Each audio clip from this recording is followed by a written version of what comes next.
and they're supported to accomplish their goals, even when they make a mistake.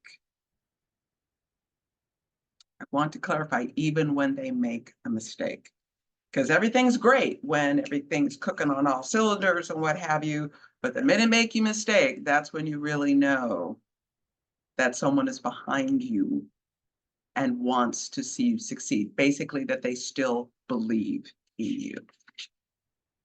And so when we go on to look at where we've been to where we're going, let's look at our next slide and talk about, and I give credit, all due credit to Dr. Aparna Ray of movingbeyond.co. And we're basically trying to move from the left-hand side, which is my left-hand side, to the right-hand side. So explaining the diagrams where we have exclusion, where you're not part of the core structure, you may not even be in the room. Decisions are being made and you are not a part of them, to now you're sitting at the table, but you're still not really having a speaking role here. Your voice really isn't heard. To inclusion, yes, that you're part of the core, you are making the decisions. To belonging, where you do not have to code switch. You don't have to change your identities. You are supported, and I want to say, even when something goes wrong.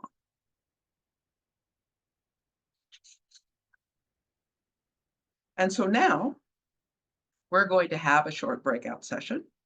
I hope we will be in groups of 4, maybe 5, depending on how many people we have. And really what I would love for you to talk about in the next 5 to 7 minutes is, what does belonging mean to you? And what do you do to demonstrate belonging to others? So, as life is, it's always a two-way street. So what does belonging mean to you? And how do you demonstrate belonging to others? I'll see you in about 5 to 7 minutes. All right, everyone should be back from our breakout rooms now. Well, welcome back, everyone. So, popcorn share out. I saw some wonderful conversations happening just based on the microphones dancing on Zoom. But how do you demonstrate belonging to others? And you can either shout out or put it in the chat.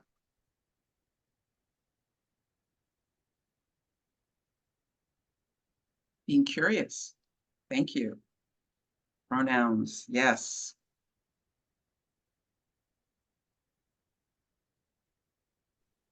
Listening to understand. Ooh, modeling fallibility. Ooh, I like that.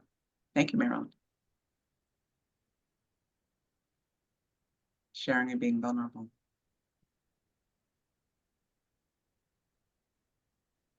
Yeah, I'm going to take that as a time for me to move on to what we're going to be talking about today, and that is when you're leading by example.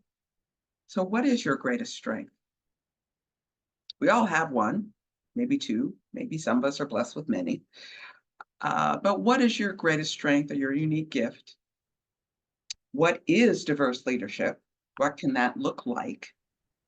And what are some allyship strategies that we can be aware of as we are creating belonging, and as we individually in our own roles where we are now are leading the way toward inclusion and belonging? And so on our next slide, I would say what you consider your greatest strength. And popcorn style again. See, this is as interactive as I can be at this point in time without being in a room with you. So honesty is my greatest strength, and harmony is my superpower. I do my best to bring respecting relationships and working toward the highest and best of all concerned.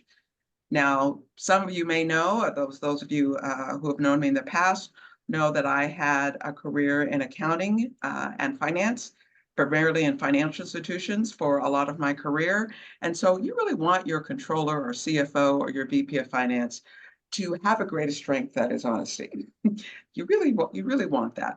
And so I would love for you to share with the group, either so I can hear it or read it on the chat.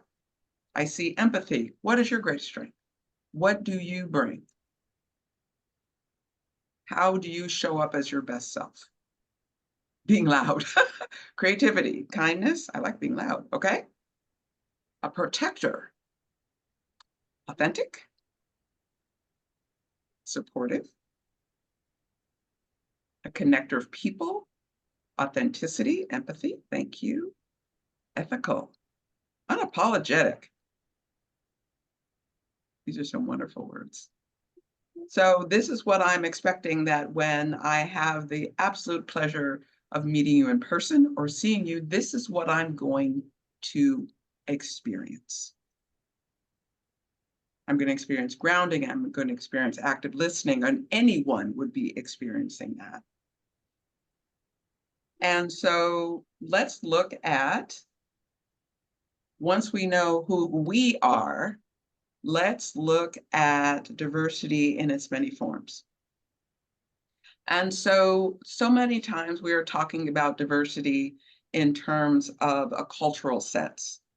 And I'm also wanting to uplift that we have a lot of identities that are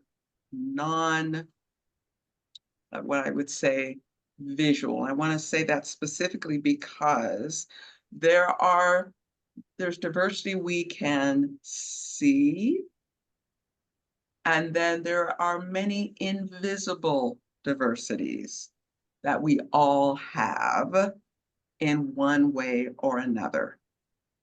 And so when we're leading, we're also making sure that we are aware of, just because I personally present as a Black woman with white highlights in her hair, that doesn't mean that everyone presents that way. And what else could be going on, and we would need to know, or would like to know, about an individual, whether they are, what their educational background is, possibly if they're neurodiverse, what their values or beliefs are. These are all internal and invisible diversities, but also add to the intersectionality of every single human being on this planet.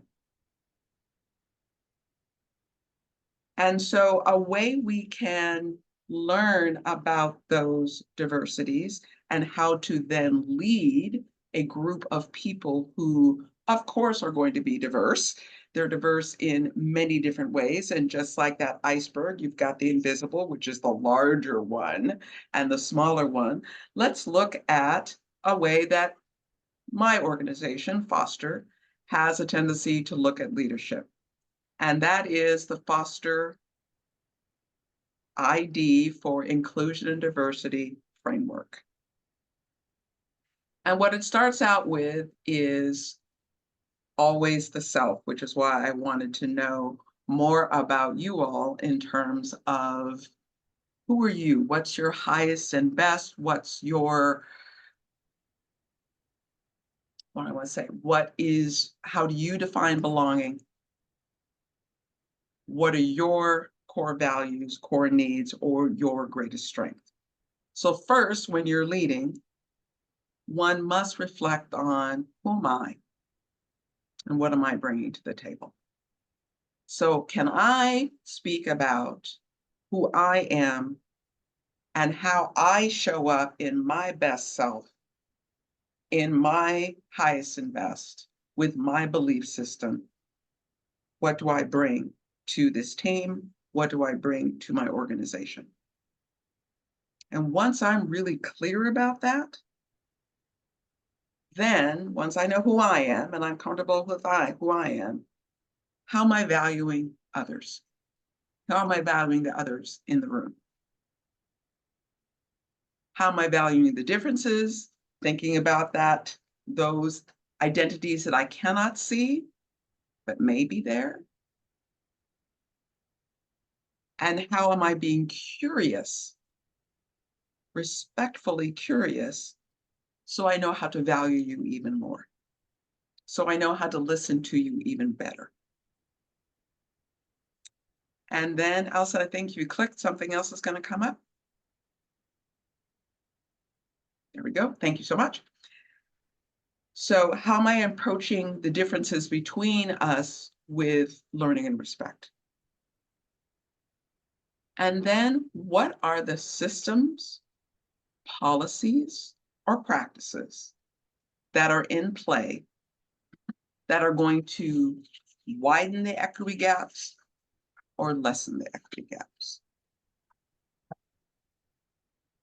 Because truly it is systems, not yet, it is systems that drive, it is systems and policies so much that drive organizations. So as our organization, truly, if we're focused on inclusion and diversity, equity and belonging, are our policies in line with that as well? Let's analyze that. And from there, we can lead effectively because we know ourselves, we're recognizing others, we're valuing their differences. We know what systems either need to be changed or what systems need to be augmented and amplified. And therefore, we can lead effectively and be an ally to those who may be a bit reticent about standing up for themselves. So this is the idea. This is the ID for, when someone says, "Who are you?" It's like, show your ID, show your inclusion and diversity, someone your identification. This is how the foster team approaches its work. Now, next slide.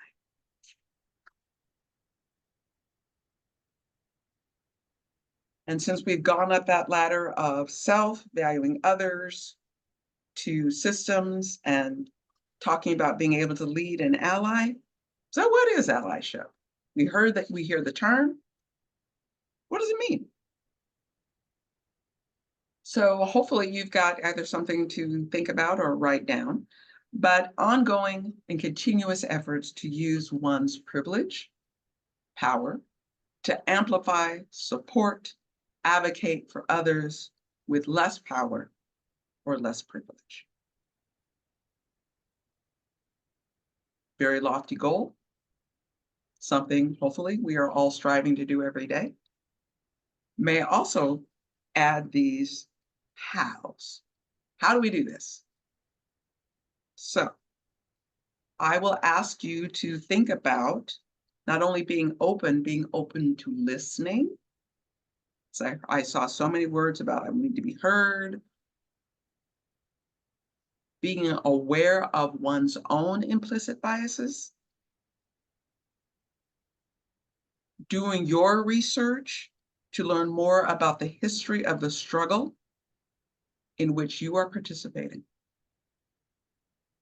doing your own research, not necessarily relying on others,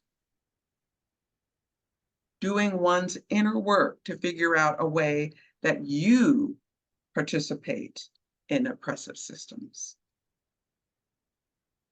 doing one's outer work to figure out how to change the oppressive systems, using your privilege to amplify historically oppressed voices, and learn to listen and accept criticism with grace, even when it's uncomfortable. I would say especially when it's uncomfortable. So being open, being aware, doing your own research, doing both your inner work and outer work, using your privilege to amplify, and learn how to accept criticism with grace, especially when it's uncomfortable.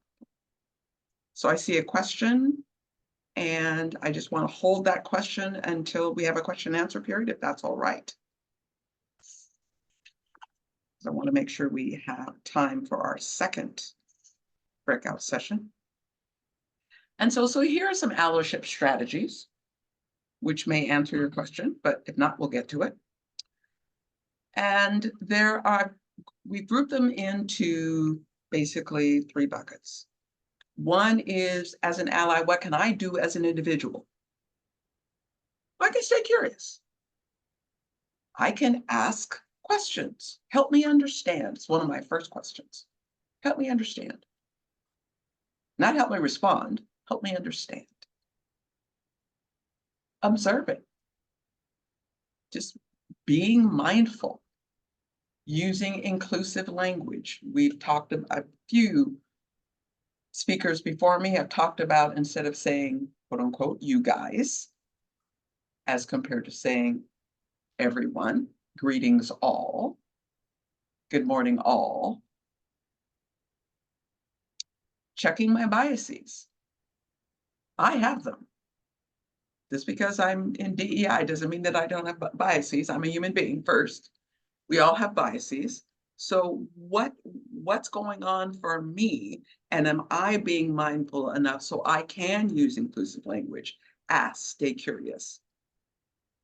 Another way is joining an employee resource group.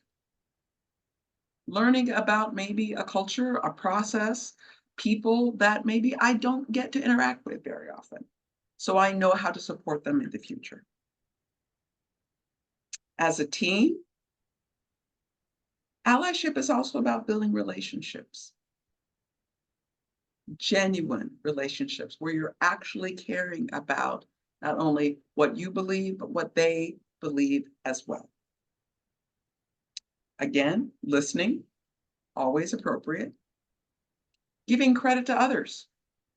You've worked on a big project as a team, giving credit to others. Outwardly, as well as inwardly. Minimizing interruptions, i.e., and this is often hard when you get excited about whatever it is that you're talking about and you interrupt others, which also demonstrates that you weren't listening to them. It also demonstrates that maybe you're not caring about what they think. You're just too busy trying to get your point across or too busy trying to respond. Being willing to accept feedback. You know, Michelle, when you did X, this is how I felt. And being able, as I said, to accept criticism with grace.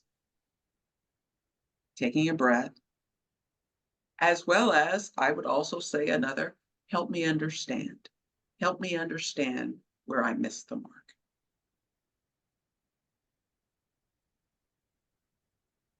If you have an employee resource group or thinking about an employee resource group that isn't in existence right now, start one.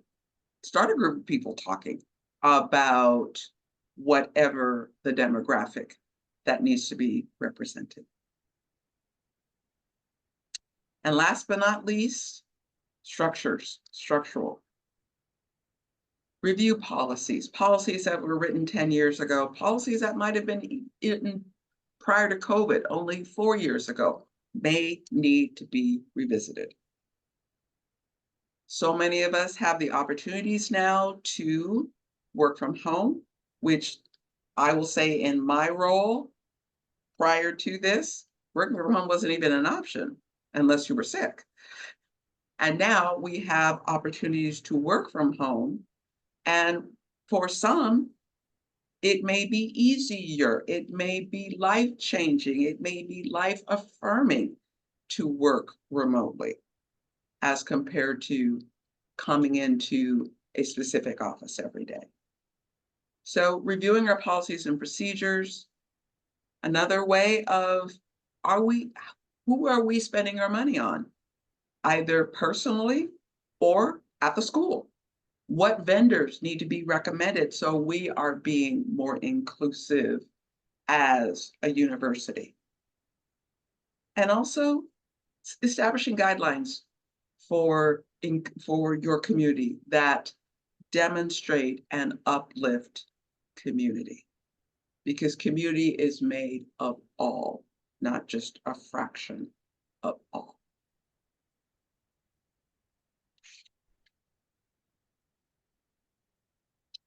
We're going to have another breakout session, another 5 to 7 minutes. Thank you, Allison and Tiana, for doing this for me. And the question here is, who have been your strongest allies? And how do you demonstrate allyship to others? Because we all have privilege in some way, shape, or form. Maybe the privilege is just to be able to get up and walk. Maybe the privilege is just to be able to go outside and enjoy the weather. It could be many things. So how do you demonstrate allyship to others? And who have been your strongest allies in your career and your lifetime? And I'll see you in a few minutes. Also, same thing with the last session. If you prefer a silent space to reflect, you are welcome to stay into the main session, to turn off your cameras, and to connect, an opportunity to connect with yourself and journal for this activity.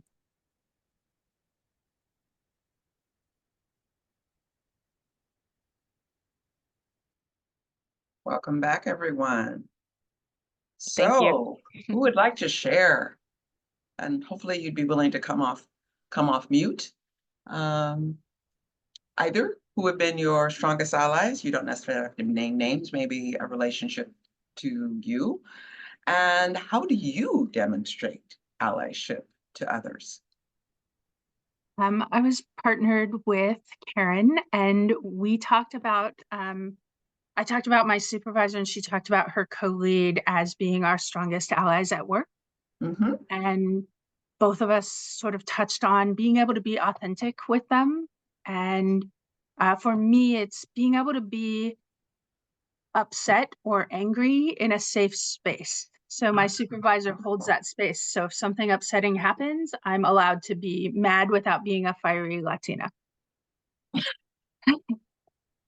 And ways we demonstrate, we talked a lot about trying to find ways to support people who don't have the same privilege we do, and maybe doing it in a more general interaction way instead of only when there's the crisis.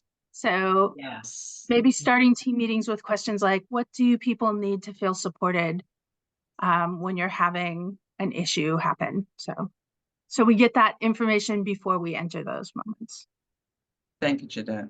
Wonderful, wonderful. Please, someone else would be willing to share, I hope.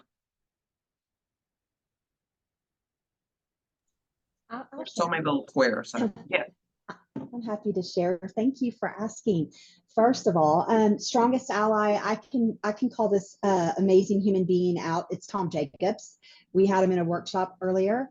He was my previous supervisor. He encouraged everything that I've done so far with DEI, with future of work, any community of practice or group I wanted to join and work with. And he knew I had a journey because I came from the South, and a lot of that didn't happen in a lot of the companies I worked for. And so I needed this journey. I needed to learn, and I needed to learn not necessarily that I was hurting people, but not to be hurtful, and to be, be a different person, be another person that I want to be. And, when you're raised a certain way, it takes a lot of breaking habits and a lot of, just saying, no, that's not right. And so so he's been an amazing ally for that.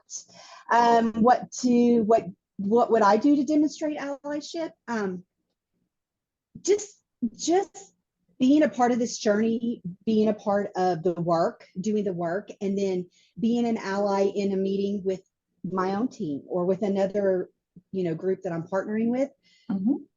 Am I being kind? Am I listening? Am I giving them space to say what they want to say, and not always responding? Sometimes you just need to sit back and think about it for a little bit, and think about if you need to respond, number one, and number two, how you respond, but also, showing them that I want to make connections and relationships, and I want to get to know them and see how they are. you know, and then also want to speak up for folks who are neurodivergent. They, you know, have a unique place in our community, and sometimes they might be overlooked or looked at differently because how they respond to things isn't necessarily what they really genuinely mean at heart. And all of us are like that. We don't genuinely respond the way we always intend to. And so also recovery, allowing folks to recover. Thank you. Thank you, Audrey. Appreciate your sharing. Someone else, please. I'll share in that I'm sorry, this is Heather Herrera. Hi. I just wanted to add on to the last person speaking is coming from a different culture to the Pacific Northwest, so regional differences, coming from the Midwest with a little bit of a Southern upbringing, and things are definitely on dividing lines and this side of the tracks and that side of the tracks. And I grew up in a rural area as a person of color in an all-white area, and then came to Seattle to get a more diverse, what I thought in my rainbow head was it was going to be a more international city, but just the experience of stitching together a community by visiting different communities, Asian, Latino, Indian, and LGBTQ, all these things I did in search of a community as a lonely person here by myself, and coming from the Midwest with a deep and Southern roots and being confused, like how regionally things are different. And having now been here 20 years, stitched together a wonderful community and learning how people can change and how we can give up everything on a black-white basis to become a much more humanitarian, culturally aware community. Thank you, Heather. How do others demonstrate allyship? We learn, we unlearn. That's part of adulting, as I found out. Adulting is adulting can be exhausting, but it is also part of unlearning on some level what we were taught. Michelle, Learning a new skill. Yes. I wanted to highlight Jolene's work with Combined Fund Drive. And so those announcements that come out during the fall leading up to December, it gives us an opportunity to donate our time and resources to highlight those that may not share the same identity as us, but can uplift as well. So, yeah. Thank you, James. Welcome. Thank you. Thank you so much. All right. Allison, we'll go back to the slides. You will. So there are many ways, what we've heard, there are many ways to demonstrate allyship. And there are also many ways to receive allyship. And we must realize that being allies is not just for cultural reasons, but it is for those of our brothers and sisters who are neurodiverse, those of our brothers and sisters who are physically challenged, sight challenged, whatever challenged in some way. We all have privilege, if nothing else. We all have jobs at this point in time, so we could just, if nothing else, level the playing field and start with that. But the benefits of diverse and inclusive leadership, and just the benefits diverse of inclusive organizations. And on some level, I'm going to borrow from Dr. Dr. Elizabeth Umphreys's presentation yesterday. But I'm going to first start out with representation matters. Full stop.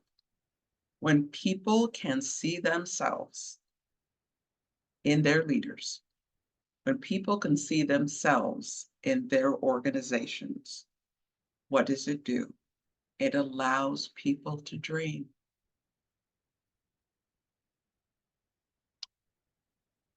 I'm going to put a picture in your mind. It is actually one of my favorite pictures of former President Obama.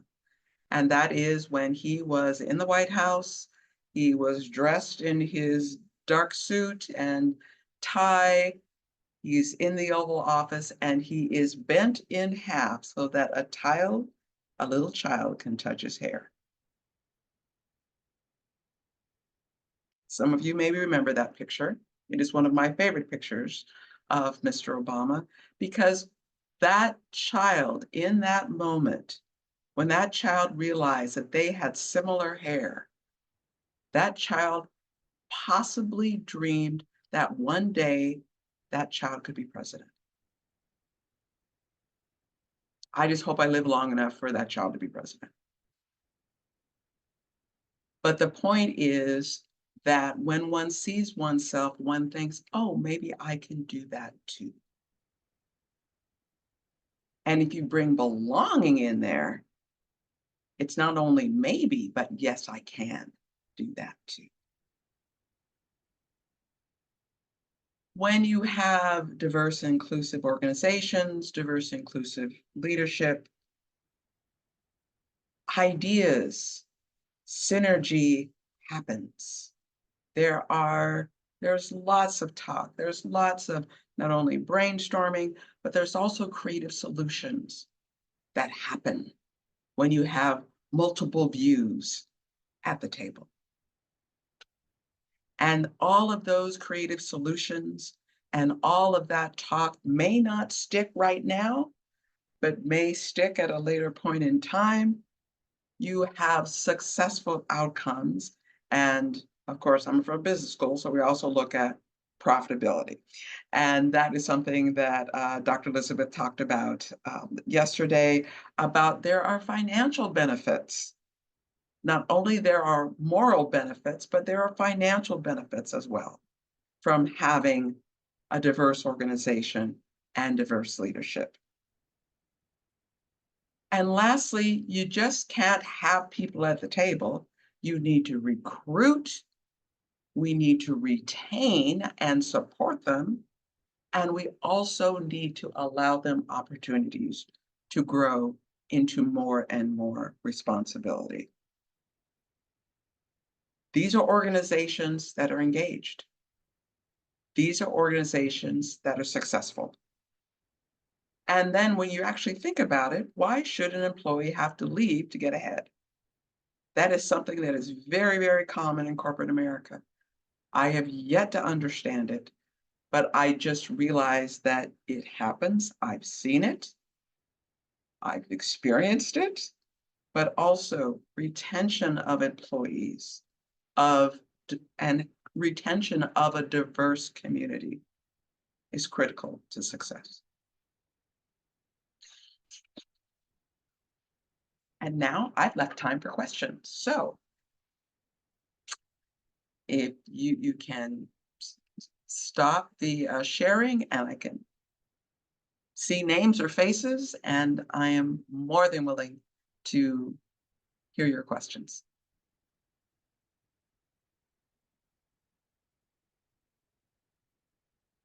This is not a quiet bunch, so.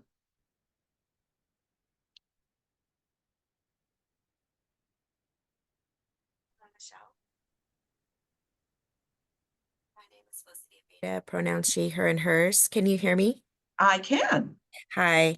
Hi. It's probably hard with a big crowd. I'll put my video on. I just want to say thank you so much. I think at the very end when you said, yeah, when you set that foundation that people can dream, it really hit my heart. And just what we do here at UW, serving our communities.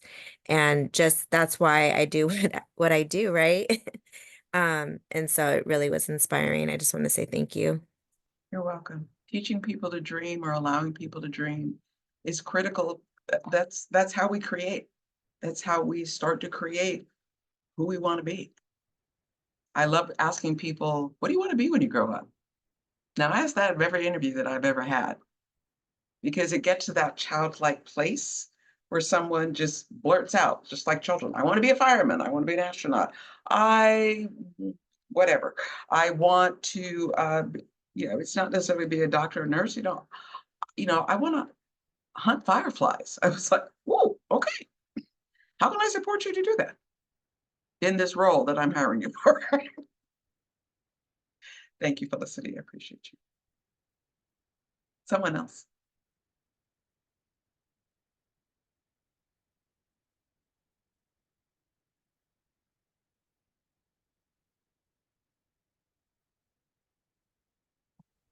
Michelle, I had a question. Please. Yeah, about the role of mentorship, particularly for marginalized individuals and BIPOC folks on our campus. And if you could speak to how that also empowers our BIPOC staff and potentially like increases retention and also promotion, and how companies maybe can approach that. I know, resources are thin and we're always looking for more funding for those type of programs, but do you have any insight on that? And could you explain like that role of mentorship and the benefits? Certainly. Mentorship is critical. I will say mentorship and sponsorship. So one is the person who is being willing to share their time. Another person is not only willing to share their time, but is willing to recommend you for a position, a role, or greater responsibility. And I consider that very similar to representation matters. And mentors, I have mentors, I have an executive coach, and they look like they have all different flavors of melanin and all different flavors of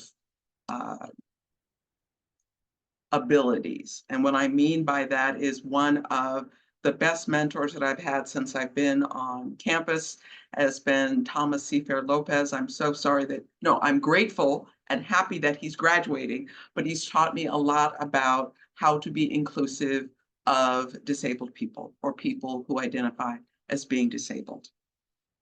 It's about learning. And how much more can I learn? And oftentimes, who do I learn from? People who are younger than me. Just heaven knows.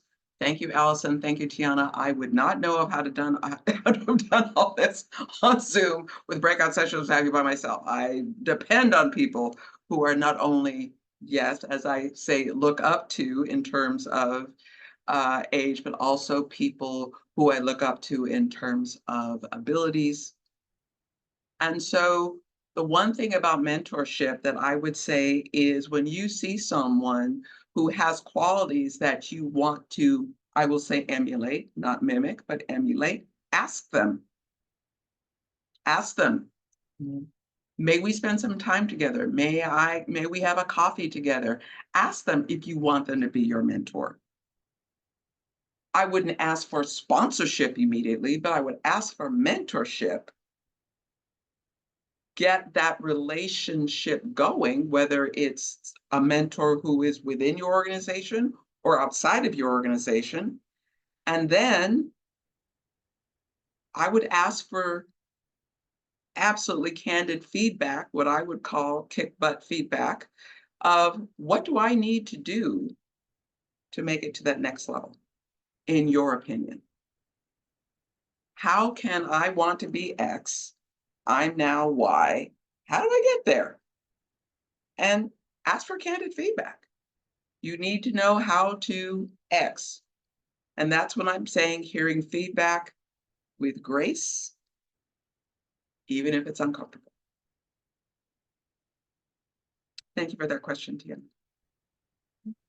Thank you, Michelle. We have one final question in the chat. I think we'll have time to answer. For whatever reason, sometimes allies do not disclose their allyship through direct action, i.e. vocalizing support, etc., but allyship through indirect action, for example, combined fund drive.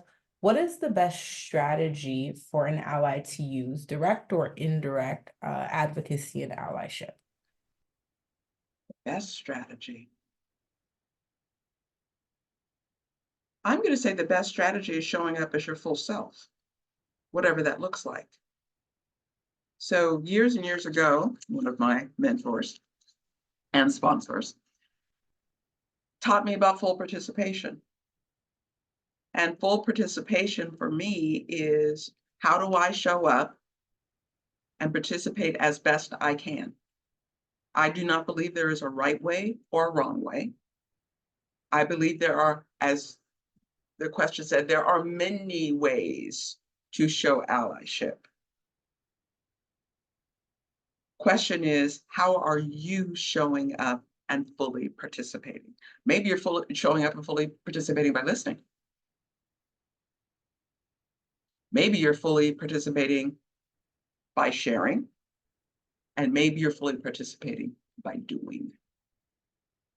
The point is that you're demonstrating that you care. And there isn't one way to show care. Thank you very much for your time. Thank you, Michelle. There's one final question. I think we have 3 Oh. minutes. And so if you Okay. can maybe get to it, I know that we're getting short on time, but there is just one final question. Yes. What final questions can be had so that the word is not used to prove? So the question is, I know time is running out, just thought on allyship. What are you willing to give up for someone to have access or relief? What conversations can be had so that the word is not used to prove folks are doing the work or excuse behaviors? Oh, boy, that is a great question.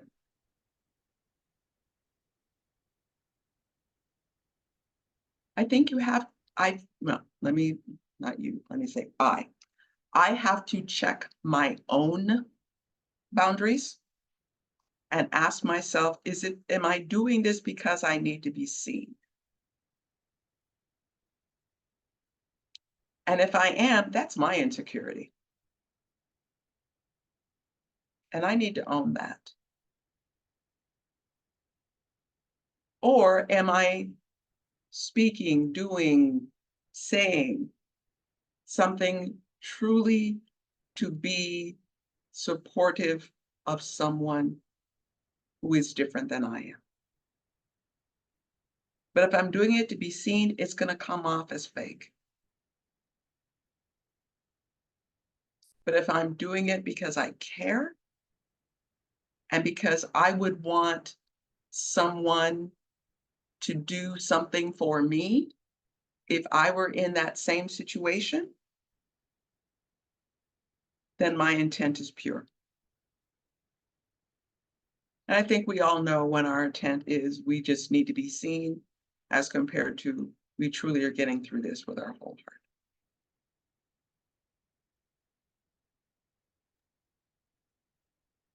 I think that was a really great way to end this. And thank you so much for sharing the wonderful advice and just modeling how to show up and be authentic and to share joy in the space that you have. It has been a pleasure for us to have you and to continue these conversations. Thank you so much. For everyone who has been a part of the session, please join me and a warm welcome. Thank you to Michelle for taking the time out of her day, busy day. We know that like being on campus is very busy, but for being able to be in community with us, we truly appreciate you. These conversations would not be possible without leaders on our campus like you who choose to show up and be a part of these discussions for us. Thank you. Thank you for the invitation. It's been my pleasure. Okay, we have one final panel for the day, and that is going to be with two folks. Give me just a moment to locate them. See Maya, perfect. I lost you, Ricky. Hi, Maya. Hi, everyone. Yeah. Hello. I'm glad I caught the end of the previous panel because Michelle always drops so much wisdom. Agreed. Well, thank you both. We will go ahead and get started right at 12:30. Hi, Ricky. Thank you so much for joining us. And I have the absolute pleasure of introducing our final panel for the day. And so we have Ricky Hall, Vice President for Minority Affairs and Diversity, and Dr. Maya Smith, Associate Dean for Equity, Justice, and Inclusion at the College of Arts and Sciences, with us today. Some wonderful leaders on our campus to discuss bringing their wealth of knowledge, experience, and passion to the conversations we've been having today on diversity, equity, and inclusion. So please join me in extending a warm, esteemed welcome to our panelists. Ricky Hall and Maya Smith. We're deeply grateful for their presence and eagerly anticipate the enlightening conversations ahead.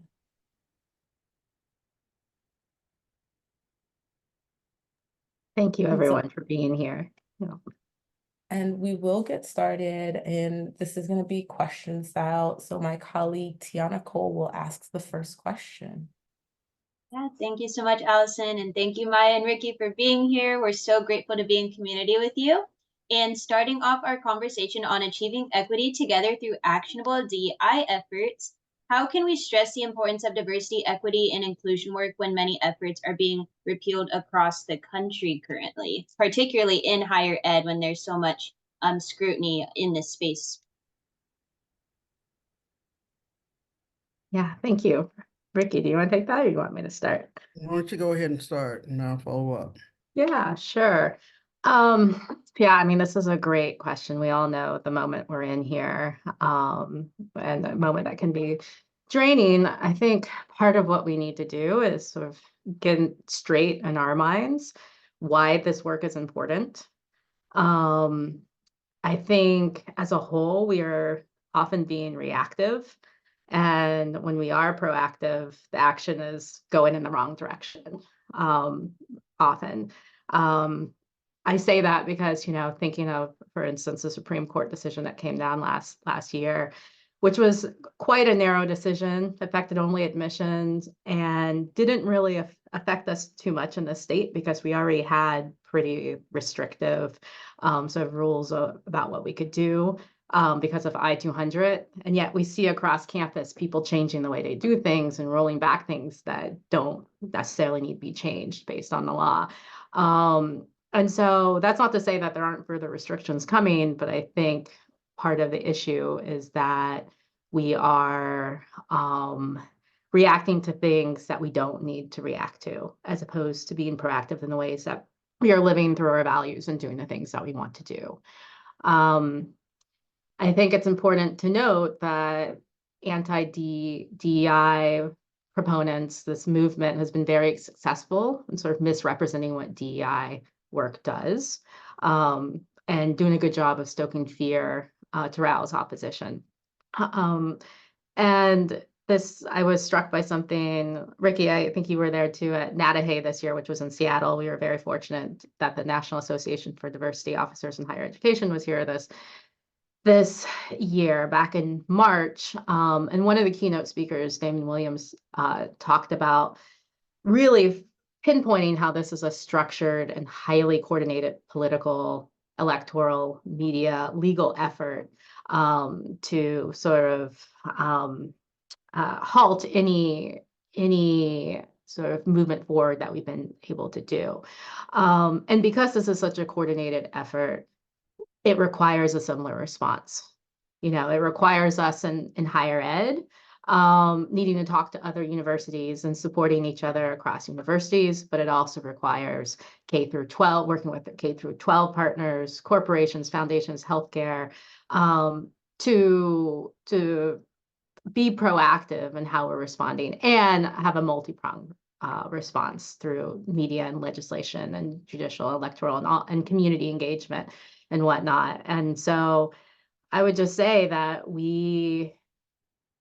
that is the approach we need to take. We need to build community, we need to work together, and we need to sort of get straight what it is that we want, as opposed to always reacting to what's coming at us.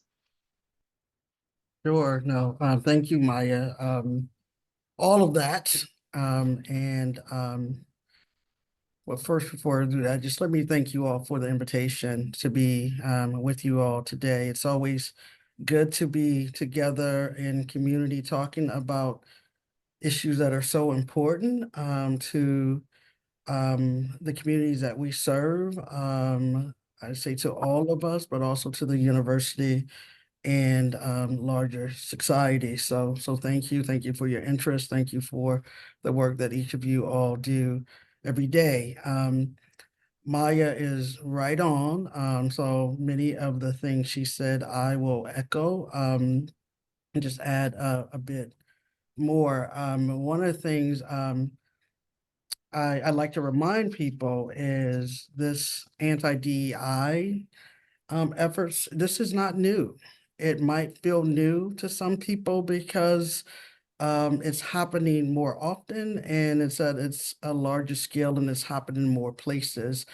But it's been happening. It's starting as early as 2010. If you can go back in some places, you can find some attempts here and there. And they were some of the bills and so forth that were being introduced in some state legislatures, they were kind of beaten back. And so people really didn't pay much attention. Now, the first real successful bill was, and I don't know if some people here know, because you've heard my story, I was the first really, and when I was at the University of Tennessee. Might not be here otherwise had that not happened, but in 2015, 2016 came under, there's, you know, right-wing groups created this manufactured controversy that led to the legislature passing a bill to defund my office. That was the first. And at that time, I tried to sound alarm that this was coming. But people really didn't pay attention, including our National Association of Diversity Officers in Higher Education. Again, it's easy when things happen like that. People made it about me. Somehow I wasn't strategic. I wasn't this, all of that. So no, this is a larger effort that's going to come, and we needed to be ready. And we didn't pay attention, right? But not that we would have stopped all of this, but had we been paying attention or took it more seriously, then as a field, in particular, National Association of Diversity Officers and others, that at least we could have done some proactive work to start to be ready to try to counteract the narratives. Because what they've been really successful is reframing a narrative about what DEI is. And I think that's where we can be really helpful. And I think this is really important. I've talked a lot to the president, I've talked to the provost, others. But I think all of us, we really need to be communicating the why we do the work, the why DEI is important, why belong is important, but not just for when people see it, they think it's just people of color or they think it's just LGBT. No, it's for all of us. How this benefits everyone, how it touches folks, how it's preparing folks to live and lead in increasingly diverse and global world. And that's one of the things we got to do better about the why. And talk about groups beyond. Yes, we're going to continue to talk about racism, and I don't want people running from that. And I don't ever want DEI to be a smokescreen not to talk about issues like that. But we also got to talk about other groups. When I was at the University of Tennessee and I came under attack, one of the biggest supporters of me were veterans. Because I did deep work with them. And we're doing that here. And so, but how do we communicate that? I think we need to talk more about different groups and things that we're working on, how we talk about the intersections, the intersectional identities. I think we need to spend more time, but the why is really important. And we also got to say, not just us. I'll tell anyone, it serves us no purpose to focus on one specific law or bill. Because the politicians, they know what they're doing and they have an angle, right? And they don't care. They're using it as a wedge issue in the hopes of getting votes and retaining power. You're not gonna win anything there. So don't focus there. I'd say focus on, again, telling the story of the why, for the people in the middle who don't know, or even people who are supportive of some things. Once you articulate, well, shouldn't we be doing work with first gen students? Oh yeah. Like there are people, once you start to tell it is what the work is, and people are like, yes, that we need to do more, and actually we need to put more resources there. So, but don't focus on the specific laws. And then we also got to put pressure on all of our friends and supporters in the corporate and business sector. I'm telling you, I'm so frustrated there. Think about after George Floyd, all of the folks, and if I go long, you all need me to stop, just tell me to stop. But because I'll get going. This is something you can tell, a little passionate about this. But all of the folks that came forward, all of the statements and so forth around DEI and the support and the resources they're going to put, where are you now? where are you now? I mean, so that's frustrating, all of this support. And then actually, when you do an analysis, they backed away from that. It's no longer there. Many are moving away from some of these positions, like the NI or DEI positions.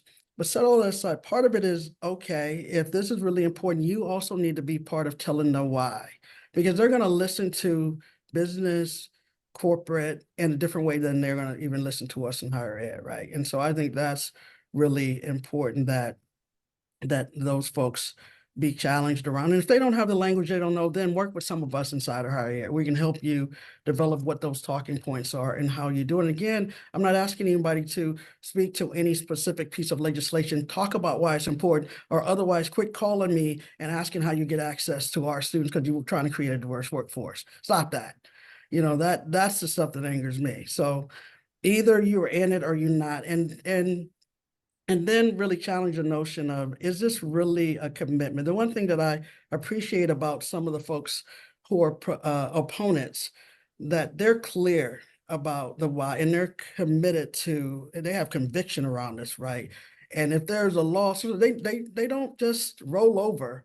But what I'm troubled by, even with all the challenges here, anytime there's a challenge or there's a loss, we just immediately roll over without any fight. And so then that makes me question, really, is there a deep commitment here? So that's one thing. So I start to get real curious with people about, like Maya said, why are you so easy to move away from a program? Why are you, when there's a decision that came down that was specifically about admissions, why are you so readily to move away from all of these other things that has nothing to do with admissions? Are you really committed? Because I don't know, they're gonna have to have me, they're gonna have to tell me, they're gonna have to move me off a whole lot, and I'm gonna be asking why. But so those things.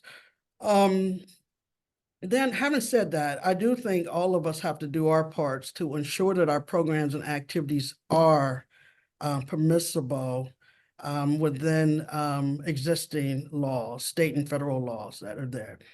And soon, I've been working with our folks in compliance, and we are going to be rolling out a document that talks about programs and activities and just things to consider to make sure. And this isn't new. Some of you all probably have had conversations with me where I've said, you'll have a program, and I'll say, hey, I understand we're a public institution. We can focus on BIPOC or Black women or whatever, but as a public institution, if we're using institutional resources, if others outside of that wants to be a part, it has to be open. That just is. People don't want to hear that. It is. And I've been saying that long before any other laws. I said that when I was at Minnesota, at Tennessee. It is. It has been for a long time. So understand that. Typically, people who really get the work, they respect space. So if you're saying it's for BIPOC women in STEM, most people, they get it. The people who don't, if they're really new to the journey, at some point they will get it. The people who are looking to make trouble, they're probably not going to come anyway. They don't really want to be there. They want you to tell them no. That opens the door for the legal suit. So understand the game. Again, this is about being smart, but not being scared. And I want you to hear that, so that when I'm making some decisions around, it's not that I'm not going to be someplace where I have to be scared. I'm not going to be in that environment, but we do need to be smart. And so that's what that is. Lastly, because I know I've gone way too long. Let me say last couple things. I was so frustrated by all this anti-DEI stuff, but now I'm leaning more in, because I think it's a time for great innovation. It's a time where we can be innovative, and in a space like the University of Washington, in a state where there's great support, we can be leaders in figuring out how to do this, that maybe can be also helpful to colleagues in other states. So lean into the innovation and being creative, and not just stay in the space of being angry and upset. So that's where I think we need to go.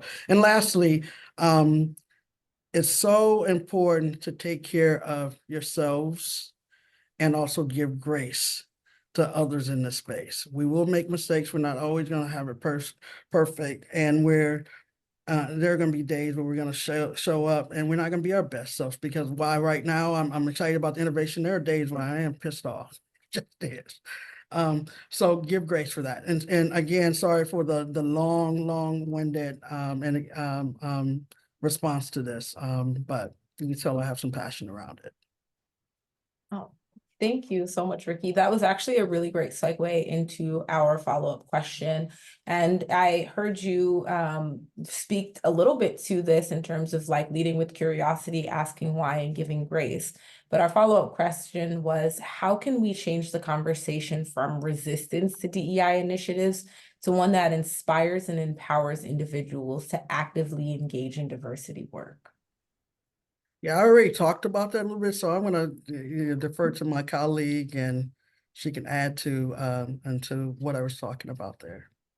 Yeah, I mean, basically, I would just echo a lot of what Ricky has said. It's it's knowing why we do the work that we do and being able to articulate that why to other people. Um, and a lot of it's just about framing it. True equity work benefits everyone. And so we need to be clear in what that work does. You know, equity work is about creating a platform that allows us to draw talent from all communities, right? It's about expanding access and opportunity. It's about investing in every student and staff member and faculty member through a holistic approach, because people need different things in order to succeed and thrive, right? It's about addressing disparities. And so we want to get to a point where it doesn't matter where you come from or who you are. You are going to succeed because you have what you need. And of course, and Ricky brought this up, that doesn't mean that you don't focus on things like race and ethnicity and the things that are sort of in the sight lines that are sort of what people think of when they think of DEI. Like, these things are important, right? There's a reason why the numbers are low, why we're not as diverse as we are, because these communities have not had access to higher education. Higher education was created specifically to keep us out, to keep women out, to keep people who don't own land out, right? Like it's and so you have to sort of address all the structures in place that have kept people from accessing it. But as Ricky said, I mean, there's so many intersecting identities that are here, and our goal is to make it so that anyone can succeed. And I think anyone can get behind that, right? But unfortunately, our message has been co-opted. What DEI has been co-opted to say, oh, you're just focusing on the small group of people who don't deserve to be there. And it's really pushing back against this notion that anyone deserves anything. We all deserve dignity. We all deserve respect. We all deserve access. We all deserve to be here. I really appreciate it. I was fortunate to be able to attend Kyle and Kamal's long talk yesterday. And so them talking about this protocol about calling in people, right? And giving a platform for ignorant people, basically, to rationalize their beliefs so that you can then interrogate them and get to the root of them and to try to meet them where they are. And I think that's really important to actively engage in diversity work, right? You focus on the structural issues. That's why, you know, Ricky's here. That's why I'm here. And our colleagues across campus. But we all have a role to play in this. Right. And it's that making those connections with people, particularly the people who are hesitant, who don't see this work as including them, and understanding the root of why there's so much resistance. And it also means we need more spaces like this DEI forum, right? I love the work that the PSO does and sort of bringing these conversations and bringing people together. Because you're all here because you are willing to do this work, right? I'm assuming, right? Everyone in this room wants to do this work. So we need to make sure that this sort of work is valued by the institution through how we assess success here, you know, and through promotion pathways, throughout whatever it is that this type of work is seen as valuable. We need to make sure that there's time and space to do this work, right? we're all very busy. We all have, you know, creeping workloads where we're expected to do everything. And so making sure that we, as an institution, are carving out space for people to do this work. And we need to make it easier for people to connect and learn from each other, so we don't feel so alone, right? Because often this work seems insurmountable. We are working against centuries of structures that are meant to oppress and to keep people out. And so it takes small steps, but in order to sort of feel like we have the power and the drive to do this, we need to feel like we're in community. So how do we make it so that people can see each other and find each other and support each other as we work on this together? Yeah, I'd only add, tell the stories and continue to tell the stories of impact. In particular, impact of programs that folks are doing. And I'm thinking about this too. Yesterday, I was over in Yakima, the Board of Regents DEI Advisory Committee held its meeting. It's yesterday over in Yakima, and one of the things we wanted, since we were over there, we wanted presentations on programs and things that people were doing in the Valley. And it was really inspiring to hear the great work that's taken place. Certainly, we talked about our college access issues. Our college access programs and initiatives that are there that have led to numbers of students coming to the University of Washington from that area, but also going to other institutions, right? Because we have this larger kind of goal of getting students to post-secondary education, no matter what institution they go, right? It's a larger societal benefit that we're working towards. But also, we had the Dean of Nursing and one of her colleagues there, and they talked about their nurse practitioner, the Doctor of Nurse Practitioner program that where they're doing work, and had the colleague there was someone who had come through that program and is now over in that area doing healthcare and delivering healthcare services in areas where there's not a whole lot of healthcare providers. And then they talked about others, and they showed and and also the diversity of, I didn't even know that, of the number of folks that were coming through and then going back in those communities, right? And that's that broader impact. And I think a lot of those regions learned a lot. But if we're telling those stories, I think each of the colleges, schools, a lot of administrative units, you're telling those stories, that's deep impact. Again, it gets beyond, and you can tie it to a diversity effort, right? But it also gets beyond that. This is how we're having impact. And this is why, again, this is a part of the why for DI. And that we do a lot of the good work that we do. So thank you all again for the wonderful work that you do. I just say, yeah, tell those stories. On the other thing that we can do, we have in our diversity blueprint, we talk about place-based education engagement, and I think that's another good way, right? You start talking about place and the many contributions that underrepresented and marginalized groups have contributed to this place, whether it be the University of Washington or Seattle or any of the surrounding areas. I think that's important to do as well. So much. Dr. Smith, it's kind of perfect that you brought up the long talk CPR protocol, because one of the comments that came up in that session yesterday was, wow, this seems like a really effective strategy and also one that feels really emotionally exhausting. So our next question for you is, when you need emotional support or want to maintain your mental well-being while involved in DEI work, what practices or resources do both of you personally rely on?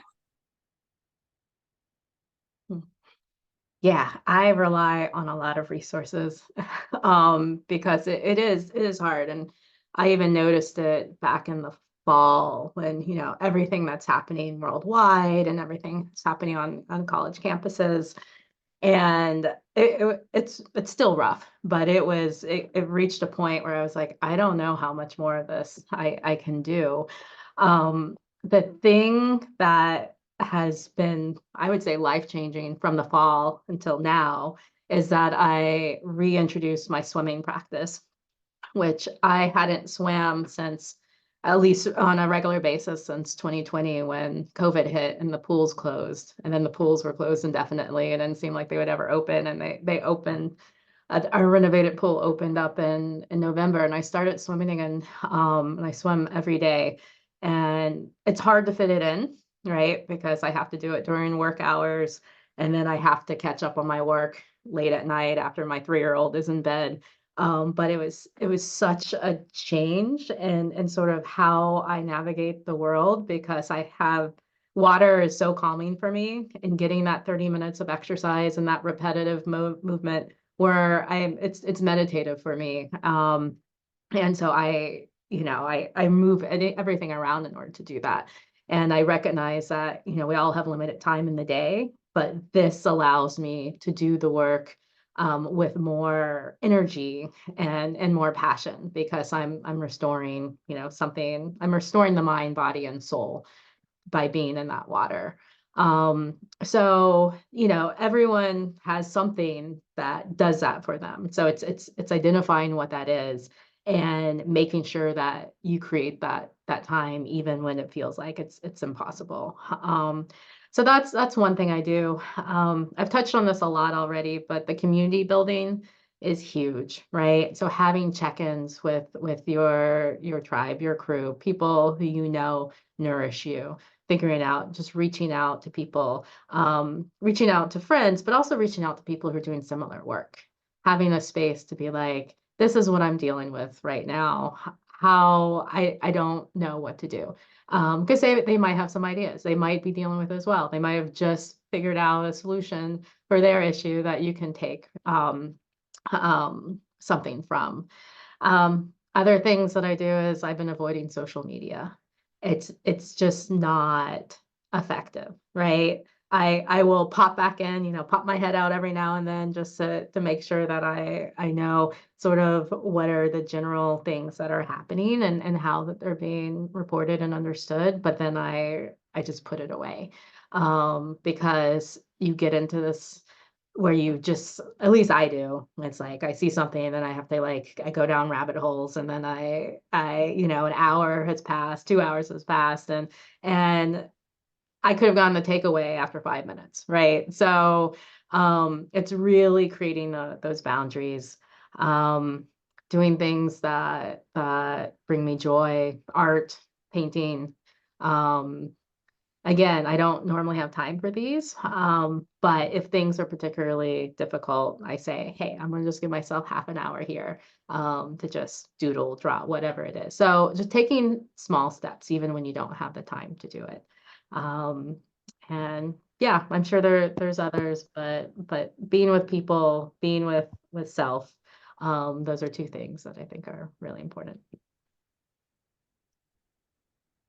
I lately, well, I was sitting and I haven't been able to go back. I was starting someone's piloting um a program on where really you're learning somatic exercises and practices. And so being introduced to that, and I'm finding I'm trying to use that more. And I think it's important because sometimes, you're triggered or you're in stressful situations, especially doing this kind of work, you're othered in spaces and things come up that make you really upset. And I know that it's real, like a nice thing about this Apple Watch that I'll have, there's been times where it'll say, your heart rate has been up over, a certain range for a period of time, which of course that says, right. And now we wonder why, that sometimes folks are ill or having these serious health conditions, because things happen. That's real, right? That things like that can lead to heart attacks and others, right? So it's good when I now see that moment, I will take the time to, start practicing, doing the breathing or whatever I need to do to kind of bring some of that down, but trying to really embed more of those somatic practices and exercises in my day-to-day. So I'm really working on that piece.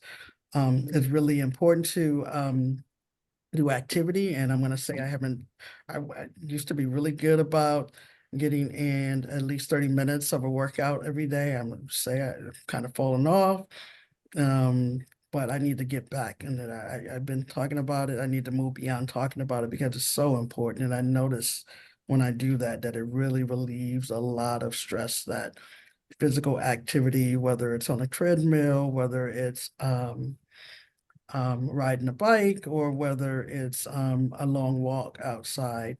So getting back into doing things like that. I'm really big on trying to find moments of joy, because I think often we're waiting until we have these big blocks and chunks of time, but we lead I'm coming. chaotic lives. And so it doesn't always work out that way. So really trying to find, even if it's 15, 20 minutes, but finding just some moments where you can do some things or think about things that bring you joy.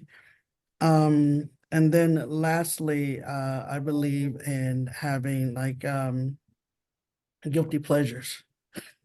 You got to have some guilty pleasures for yourself. And for example, and I don't want people to think poorly of me, but I'm gonna say, hey, I like enjoy watching sometimes what some would call ratchet TV, but it's an escape. And so, hey, it's a guilty pleasure. And so don't do a lot of it, but you find time, right? And so I think that's important. I love that. Thank you so much.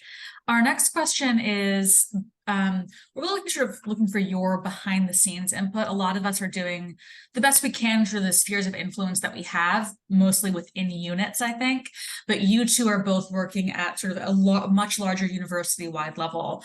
So given that, could you share a current DEI initiative that you consider a top priority? And additionally, are there any specific objectives you're hoping to accomplish for UW? Ricky, do you want to take this one first? Sure. You just muted. I'm muted. I'm sorry. Yeah, a couple of things. I'll say a couple of things there. Couple initiatives.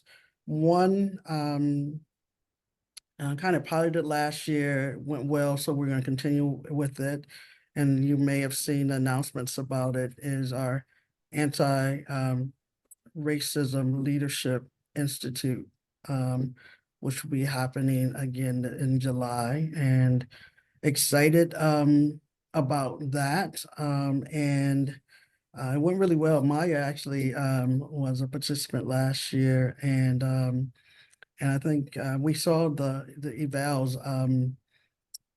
I do a lot of these kinds of programs and programming, and you have a lot of evaluations over the years. And I said to folks, it's the most positive set of evaluations I've ever seen. So people talked about the impact. When you talk about impact and being a part of that, and then the pieces there is, what do you do beyond that, and how do you that's what people were concerned about. Like, this is all really great, but once we back into our work routines, how do we continue to embed the things that we learn to ensure that we're really making some changes to lead to our unit? And I think often it's easy to think about, and there's a tendency to think about the overall or the university and what we're doing. And I was like, think about the piece you have some influence on, and if you can impact that, and if we all start to impact those things in our spheres, in our local units, it impacts, first of all, better experiences for those in our units. And then over time, it will impact the greater university, right? And so I'm excited about that, and really deepening that, and as we move into year 2 of that. And then the last thing I'll say is we're gonna probably been doing a lot of work in the area of belonging for a long time, right? And many of you all have done some of that work. But I think in the next year, there's going to probably be a deepening of that work. And I will just give a teaser there and say more to come. So maybe we'll have more to talk about at next year's forum. At this time, more should be out there around what we're planning to do in that space. Yeah, I did attend the Anti-Racist Leadership Institute last summer, Ricky, and it was fantastic. And I think Robin Martin was here this year at on the DEI forum. She was one of the facilitators, and just I came out of there. I needed it, and it was great. So I appreciate these initiatives that are coming up from the campus level that Ricky, your office is putting on and whatnot. You know, I focus on initiatives at the college level, so the College of Arts and Sciences. I'm not sure how many people in the PSO are from the college itself. But the things, my primary objectives have been sort of thinking of holistic approaches to building and sustaining a diverse college. And so I identified some initial goals to make it mainly easier to find pertinent information about EJI work, best practices, and also ways to connect with colleagues across campus interested in similar work. While also acknowledging that there's 39 different departments in the College of Arts and Sciences and then several other programs. So, you know, very large with different needs. And so that how can we support these individual units and the specific issues that they face. So some of the initial steps, current initiatives that are going on. One of the things I did was to work with our web team to update the EJI website, the webpage, and also having a searchable repository with resources for faculty and staff. So that's there, and you can find. And then there's my primary focus this past year. So this is year 2 being in this position, has been on sort of inclusive pedagogy, anti-racist and inclusive pedagogy. And so we had a couple of workshops in the winter that were open to faculty, staff, grad students, including a workshop called Race Talk, Skills for Cross-Racial Communication, and then another one with partnering through the Center for Teaching and Learning. And so we had these workshops, and a lot of the CAS community was a part of that. Attached to that, I was piloting a cohort model where I brought about 8, I think it was actually 9 faculty and staff members across the college, the 4 divisions of the college, where they would attend the workshops, and then we would meet regularly and we would talk about what was learned and how to apply it to their courses. So they had to bring in course modules or think through course modules or a syllabus and think about what they're learning and apply it. And that I thought went really, really well. You can actually go to the Center for Teaching and Learning webpage for their showcase, their symposium showcase. See more about that work. I can drop it in the chat a little bit later if that's useful. But that was great because I feel like equity work, you can get the most buy-in of all the things that we do because it's easier for anyone to make connections. Oh, these are students, they're coming from all different places. If I'm going to be a good instructor, I'm going to make sure that they are learning and doing well. So that's one reason for focusing on it, on pedagogy. And I have to say that those spaces have been really nurturing, I think, and for people to think through, okay, how can we best support our students? So I'm hoping to continue that in the following year with different types of workshops. And then the other major initiative that I'm trying to get off the floor now is around mentorship. In the 2023 EJI climate survey that CAS did, it was our first ever mentorship emerged as a critical component of EJI. because effective mentorship really can help people navigate institutions. And I also, it's part of community building, it reduces isolation, all these things that are important for people to thrive. And so this year, all of you in the College of Arts and Sciences, you should have received an email telling you to do a survey. And the focus is going to be on mentorship so that we can better understand what exists at the moment, what are people's needs and expectations, and how can we facilitate these relationships. So I'm hoping next year to sort of build out this work, and also thinking about other mentorship programs across campus. And I know that the PSO, Tiana, I know you've been working on sort of a mentorship project, and I know this is something that's important for everyone here. So yeah, these are some of the things that are in the works right now, and yeah, hopefully we'll get some others going pretty soon. Thank you so much, Maya and Ricky. This has been amazing. You both have shared so much valuable information, and it really starts here with community and allowing us to build those effective spaces for collaboration to further this work. Because as you both said, this is a sustained commitment and it takes so many people and so many hands all on deck to make it happen. It's not something that you can just pick up and put down. You need to really buckle down and be a part of it, even though we all need to practice that mindfulness too, particularly for our BIPOC staff that disproportionately are shouldering a lot of this burden when it comes to engaging in this work. So it takes all of us. Lastly, I did want to ask you about the fun question, partly because Ricky mentioned he likes to watch a trashy reality TV show. And we just want to know what's your top reality TV show that you kind of just use to escape? I know it's off script, impromptu. Oh, yeah. Sorry. I'm just trying to think about what I want to share there. What you want to platform. Yeah. What I want to share there. I do like I'm trying to think because there's a couple. What I'm trying to think which one is the least likely to have some harsh judgments. But I do like love and hip hop. Yes, that's a Like good one. that whole genre. So that's one that I like to watch. Okay, I'm gonna fail this question because I actually don't watch reality TV. It makes me too.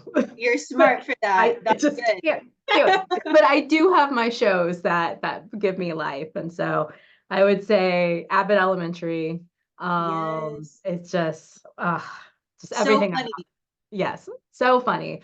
So that I just finished Reservation Dogs, and it's a fantastic series. Oh my gosh, it's some of the best writing as well. So I highly recommend that. And I'm a big sci-fi fan, like big sci-fi fan. So I have like all my, I'm a Trekkie, I have all my Star Trek, so everything. So yeah, that's where I go. Because it deals with issues we're all dealing with, but in a, not in this world. So I can be like, okay, that's not my problem, but I can think through, how they're approaching it. So yeah, those are my guilty TV pleasures. I love it. Thank you both so much. Everyone, get those important resources and show recommendations. Abbott Elementary is like one of my favorites. I love Quinta Brunson. She's amazing. But I will allow you both to share any last comments that you have before passing it over to Allison to wrap us up for the day. I'll just say that I am so impressed with PSO and the work that you do and all the staff here, and I've just enjoyed working with y'all and want to continue to work with you. So thank you for this invitation, and we're in this together. So I'm here. Seek me out. You can always reach out. Yeah, I will end just by stressing that it's certainly my belief, but I'd also say that of the university that we cannot achieve the highest levels of academic excellence without being a diverse, equitable, and inclusive campus community. And so advancing diversity, equity, and inclusion, they're critical to our aspirational goals and to our success as a public flagship university. So, so thank you. Thank you again for all that you do. I remind people that the University of Washington wants to be seen as a national model for our work on DEI, and I think that's more needed now than ever, given what's happening. We have a real, I say, not opportunity, but an obligation to lead.